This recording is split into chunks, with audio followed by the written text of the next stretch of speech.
Virginia, 1854. The moon hung low in the sky, its pale light filtering through the dense forest.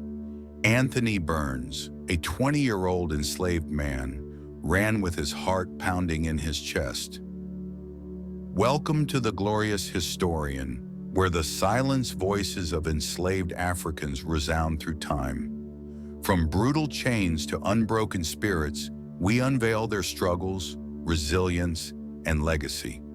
Subscribe now, share your thoughts below, and journey deeper into their truth. Let their voices guide your heart. Listen on. His ragged shirt, a patchwork of brown linen, clung to his sweat-soaked skin. Thorns tore at the fabric as he pushed through the underbrush, leaving small rips in his wake. Beside him, his cousin Samuel, just 18 years old, stumbled over a root but kept pace. His breath came in sharp, ragged gasps, the sound echoing in the still night. They had slipped away from the Carter plantation hours ago, driven by whispers of freedom in the north. The air was thick with the scent of pine, mingling with the sharp tang of their fear. Behind them, the faint baying of hounds echoed through the trees, a chilling reminder of the danger closing in. Their shackles were gone, the iron cuffs left behind in the dirt of the plantation. But true freedom felt impossibly far, a distant dream on the horizon. Anthony's mind raced with thoughts of his mother, sold away when he was just a boy. Her face was a fading memory, but her voice still lingered in his heart, urging him to run. Samuel clutched a small stone in his pocket, a keepsake from his sister, sold to another plantation 2 years prior. The stone was smooth, worn by years of touch, a tether to the family he'd lost. They moved deeper into the forest, the darkness swallowing them whole. Every rustle of leaves made Anthony's heart leap, his senses heightened by the ever-present threat of capture. The forest floor was uneven, littered with rocks and fallen branches that threatened to trip them at every step. Samuel's foot caught on a vine, and he nearly fell, his hands scraping against the rough bark of a tree as he steadied himself. Anthony grabbed his arm, pulling him forward with a whispered urgency. They couldn't stop. Not now. Not when the hounds were already on their trail. Anthony and Samuel had planned their escape for weeks, their whispers barely audible in the dim light of their cramped cabin. The flickering glow of a single candle cast long shadows on the rough wooden walls. The Carter plantation, a sprawling estate in Virginia's Tidewater region, was a place of endless toil. Cotton fields stretched to the horizon, their white bowls a stark contrast to the dark earth. The overseer's whip was a constant threat, its crack a sound that haunted their days. Anthony, tall and wiry, had been born on the plantation, his hands calloused from years of picking cotton under the unrelenting sun. Samuel, smaller but fiercely determined, had arrived 2 years prior, torn from his family in South Carolina during a brutal sale. They bonded over shared grief, their dreams of freedom growing with each lash they endured, each scar a testament to their suffering. They had heard stories of the Underground Railroad, a clandestine network of safe houses leading north to freedom. It was their only chance, a fragile hope in a world of despair. A field hand, an older woman named Eliza, had slipped them a crude map scratched into a piece of bark. The map showed directions to a Quaker safe house 50 miles north. A beacon of hope in their desperate plan, they memorized every jagged line, every mark, before burning the bark in the candle's flame to erase any evidence. They waited for a moonlit night to mask their flight. the pale glow their only guide through the unknown. As they ran, the weight of their decision pressed heavily on their shoulders. Failure meant capture, torture, or death, a fate they had seen others endure. The forest was alive with the sounds of the night, crickets chirping, owls hooting, each noise a potential threat. Anthony's heart pounded as he recalled the overseer's cruel smile, the way he'd laughed as he punished those who dared to defy him. Samuel's grip on the stone tightened, his knuckles pale even in the darkness. They had to keep moving, had to believe that freedom was worth the risk. The forest was both a shield and a trap, its shadows hiding dangers at every turn. Roots snagged their feet, threatening to send them sprawling to the ground. Branches clawed at their skin, leaving scratches that stung with every movement. Anthony's mind raced with memories of others who had tried to flee, their fates a grim warning. Just last year, a young girl named Mary had been caught and dragged back to the plantation. Her screams had echoed through the quarters as the overseer branded her with a hot iron, the smell of burning flesh lingering in the air.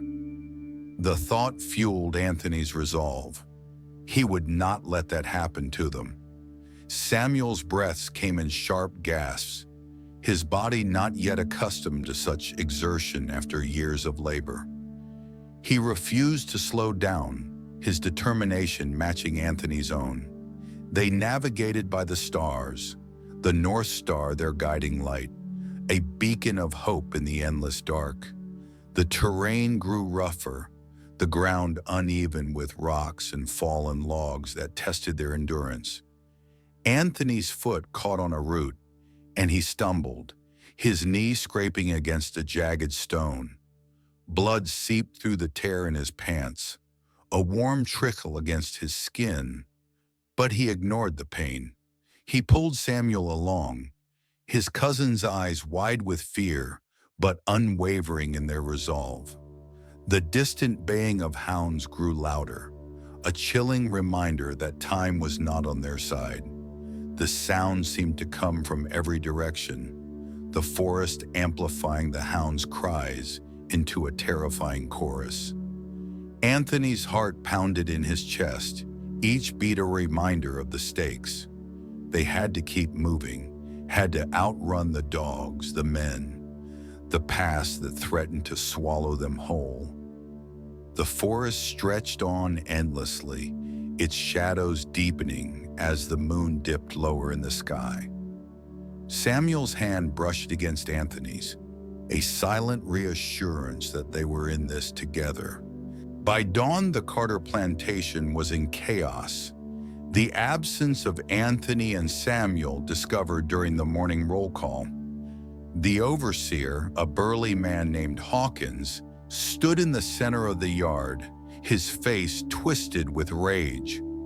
He shouted orders to the other enslaved workers, his voice booming across the quarters, demanding information. No one spoke. They knew the cost of betrayal, the lash that would follow any hint of disloyalty. Hawkins summoned the hounds, their howls piercing the morning air as he prepared for the hunt. He and 3 other men, armed with rifles, mounted their horses, their faces set with grim determination. The dogs caught the scent quickly, their noses pressed to the ground as they led the posse into the forest. Anthony and Samuel, now miles away, heard the distant baying and quickened their pace, their legs burning with the effort. The forest grew denser, the ground muddy from recent rain, each step a struggle against the sucking earth. Samuel's foot caught on a root, and he fell hard, his ankle twisting with a sickening crunch that echoed in the stillness. Pain shot through his leg, but he bit back a cry, knowing any sound could give them away. Anthony pulled him up, his own strength waning, his muscles screaming for rest. They couldn't stop. Not now. Not when the hounds were closing in, their barks sharp and relentless. Hawkins rode at the front of the posse, his eyes scanning the forest for any sign of the runaways. He gripped his rifle tightly, his knuckles white with anticipation, eager to make an example of the two men who had dared to defy him. The forest seemed to close in around Anthony and Samuel, the trees looming like silent sentinels bearing witness to their desperate flight. The river appeared through the trees, its waters glinting in the early morning light, a sliver of hope in their perilous journey. Anthony and Samuel stumbled to its edge, their chests heaving with exhaustion, their breaths visible in the cool air. The current was swift, the water cold and deep, an uncertain ally in their escape. They waded in, the icy bite shocking their exhausted bodies, sending shivers down their spines. They moved downstream, the water soaking their tattered clothes, hoping to throw off the hound's keen sense of smell. The dogs' barks grew fainter, a small victory in their desperate flight.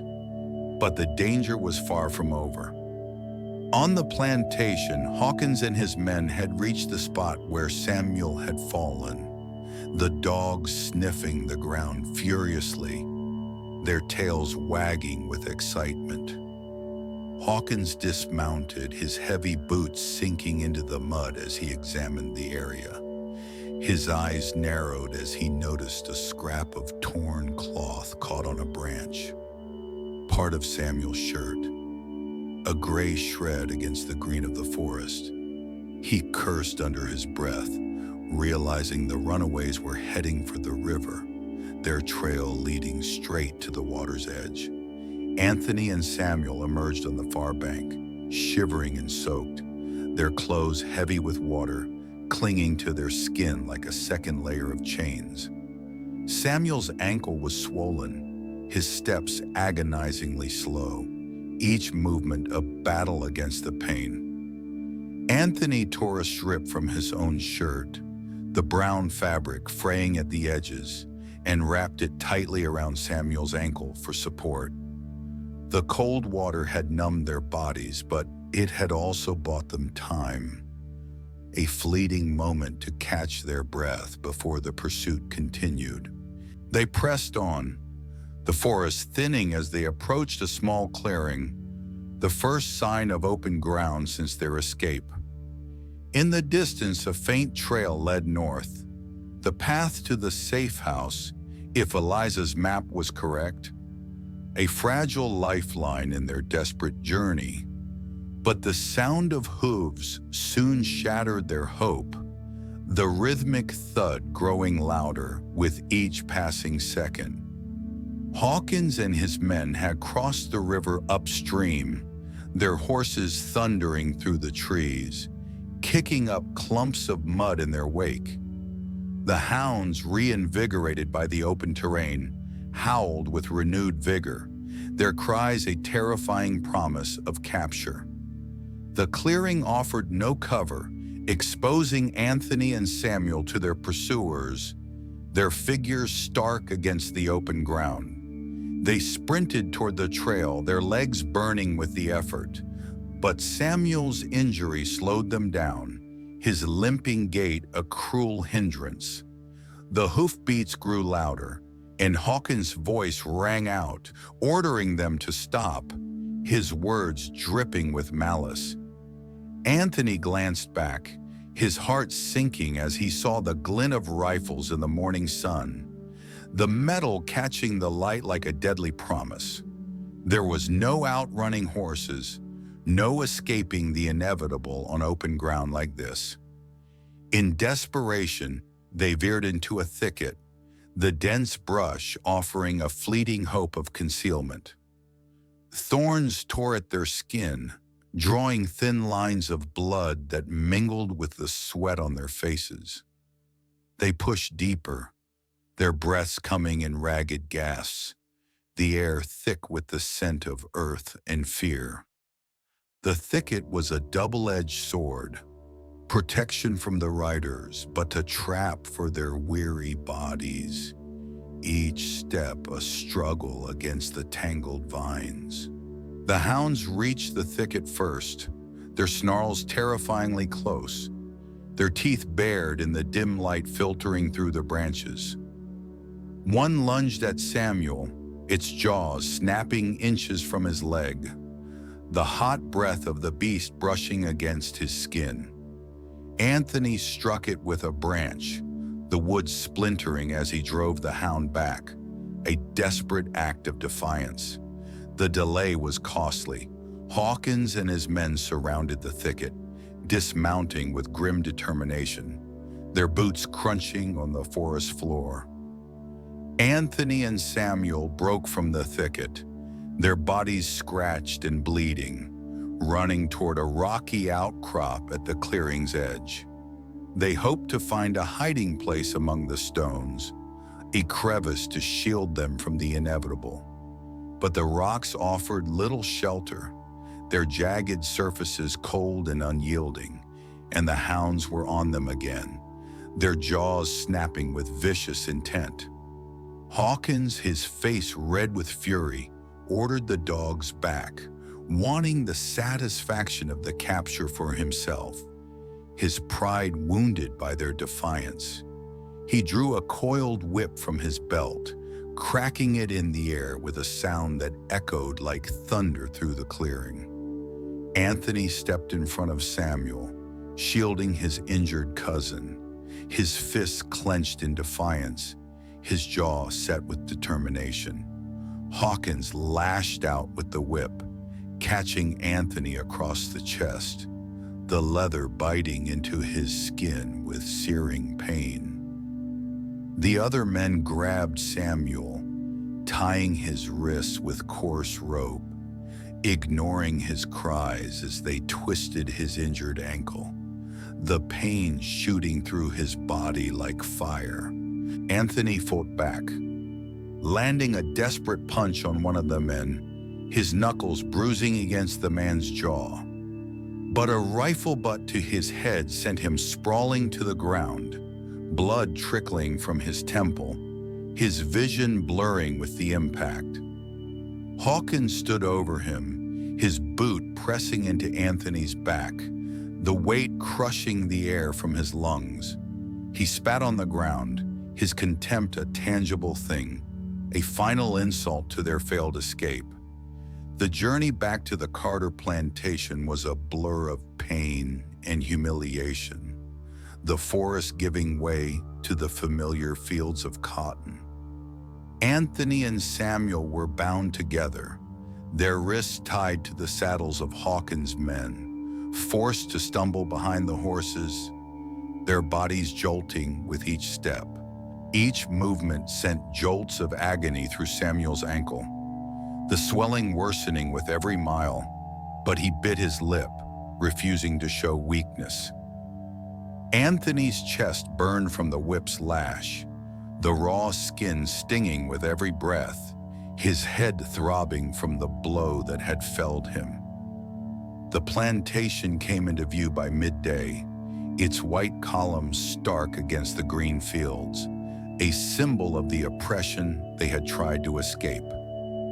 The other enslaved workers watched in silence as the posse returned, their faces a mix of fear and sorrow, their eyes reflecting the pain of witnessing another failed dream. Hawkins paraded the runaways through the quarters, his horse stepping high, a warning to anyone else who dared to dream of freedom.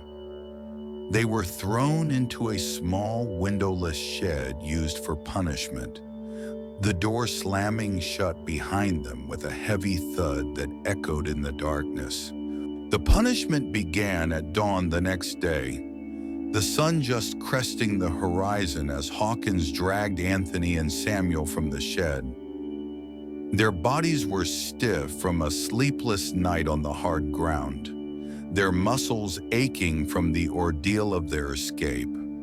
A crowd of enslaved workers was forced to gather in the yard, their heads bowed as Hawkins prepared his spectacle, his presence a dark shadow over the morning. Anthony was tied to a whipping post in the center of the yard, his shirt torn away to expose his back, the skin already marked by the earlier lash. Hawkins raised his whip, the leather gleaming in the morning sun, a cruel instrument of control. He brought it down with brutal force, each lash tearing into Anthony's skin, drawing blood that ran in rivulets down his back, pooling in the dirt below. Anthony clenched his jaw, refusing to scream, though the pain was unbearable, each strike a test of his endurance. The crowd watched in silence, their faces etched with anguish, some turning away, unable to bear the sight of such cruelty. After 20 lashes, Hawkins turned to Samuel, who was forced to watch, his own punishment looming like a storm on the horizon. Samuel was tied to the same post, his injured ankle barely supporting his weight, the pain in his leg a constant torment. Hawkins delivered 10 lashes, each one accompanied by a taunt about their failed escape, his words as sharp as the whip itself. The sound of the leather against Samuel's skin echoed through the yard, a grim reminder of the cost of defiance, a lesson etched in blood and pain. When it was over, the two men were left hanging, their bodies broken but their spirits defiant, their resolve unshaken by the brutality they had endured. They were cut down from the post, their wounds raw and bleeding, the dirt of the yard clinging to their skin as they collapsed. They were dragged back to the shed, their bodies too weak to resist, the darkness of the small space, a stark contrast to the bright morning outside. An older enslaved woman, Martha, risked punishment to sneak them water and a scrap of cornbread, her hands trembling as she moved silently. She tended to their wounds with a damp cloth, the cool fabric a small comfort against the burning pain of their lashes. The lashes had left deep scars, both physical and emotional, a permanent reminder of the cost of their rebellion, etched into their skin like a map of their suffering. Days passed in a haze of pain and fever, the infection setting into Anthony's wounds, his body racked with chills. Samuel's ankle swelled further, the bone likely broken, leaving him unable to walk, his movements limited to painful shuffles. They spoke little, their energy sapped by the ordeal, but their shared suffering strengthened their bond, a silent promise to endure together. Outside, the plantation returned to its grim routine, the other workers toiling under Hawkins' watchful eye, their movements mechanical, their spirits heavy. Whispers of Anthony and Samuel's escape spread through the quarters, a spark of hope for some, a warning for others, a quiet rebellion in the face of oppression. A week later, the Carter plantation buzzed with new activity, the air thick with tension as Mr. Carter made a decision. He had deemed Anthony and Samuel too dangerous to keep. They had inspired whispers of rebellion among the others, a threat to the fragile order of the plantation. He ordered their sale, sending them south to a harsher fate, where the work was even more brutal, the overseers even crueler. A trader arrived, a gaunt man with cold eyes, inspecting the two men like livestock, his gaze devoid of humanity. Anthony, still weak from his wounds, stood tall, his gaze defiant despite the pain that coursed through his body. Samuel, unable to walk, was carried out, his body trembling with fever, his spirit flickering but unbroken. The trader paid a low price, citing their injuries, and they were loaded onto a cart, their wrists bound once more, the rope cutting into their skin. The journey south was brutal, the cart rattling over rough roads, each jolt sending pain through their battered bodies, a relentless reminder of their failure. They arrived at a cotton plantation in Mississippi, their new prison, where the overseer was even crueler than Hawkins, his whip a constant companion. Anthony's wounds never fully healed, the scars a map of his suffering, but he labored on, driven by the memory of his brief taste of freedom. Samuel's ankle never recovered, leaving him to work in the fields on his knees, his spirit slowly fading under the weight of despair. They survived only a year. Anthony succumbed to fever, his body too weak to fight, while Samuel was killed during a brutal beating after dropping a basket of cotton. Their deaths were unremarked by their enslavers, but their story lived on, a quiet legend among the enslaved, inspiring others to dream of freedom.